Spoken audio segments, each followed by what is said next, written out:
আমি সাধারণ ভ্রান্ত ধারণা হচ্ছে আমার উপার্জন, আমার ধন সম্পত্তির মালিক আমি। জমিয়ে রাখা বা খরচ করা আমার ইচ্ছাধীন।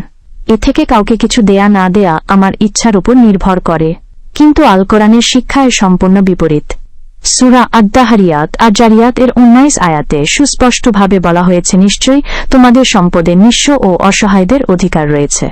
অর্থাৎ আমরা যা দান করি কোরআনের দৃষ্টিতে তা দয়া নয়, তা অসহায়দের অধিকার। আগে সচ্ছল হয়ে পরে দান করব, এ দৃষ্টিভঙ্গি একেবারেই ভ্রান্ত। বরং বলা যায় সচ্ছল হওয়ার জন্যই দান করা প্রয়োজন। প্রাচুর্যের কোয়ান্টাম পঞ্চসূত্রের একটি হচ্ছে দান। কোয়ান্টাম সূত্র অনুসারে আপনি যখন দান করেন তখন সেখানে শূন্যতা সৃষ্টি হয়। প্রাকৃতিক নিয়মেই সে শূন্যস্থান পূরণে চারপাশ থেকে প্রতিদান আসতে শুরু করে। যেভাবে বাতাসের শূন্যতা ঝড় সৃষ্টি করে, একইভাবে সৎ দান প্রতিদানের প্লাবন সৃষ্টি করে।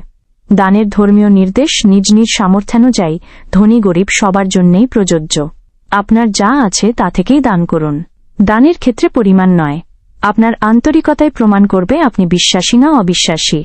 নবীজি যে দান সব দেখানো যা মানুষের প্রতার বৈধ উপার্জন থেকে একটি খেজুর পরিমাণ দান করে আল্লাহ হাসিলের উদ্দেশ্যে করা হয় তা গ্রহণ করেন এবং তাতে বরকত দিয়ে করে তাকে খোঁটা দেওয়া সহায়কদের সুযোগ নিয়ে শোষণ করা দানের বরকতকে নষ্ট করে।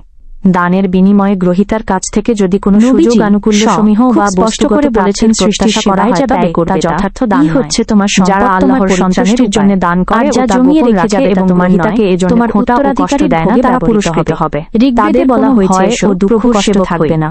সূরা বাকারা ও অভাবীদের দান করি। প্রকৃত নিঃস্বার্থ দানের জন্য রয়েছে চমৎকার মানবতার সেবায় তারা লাভ করে পাওয়ার জন্য দীর্ঘ জীবন ও অমরত্ব।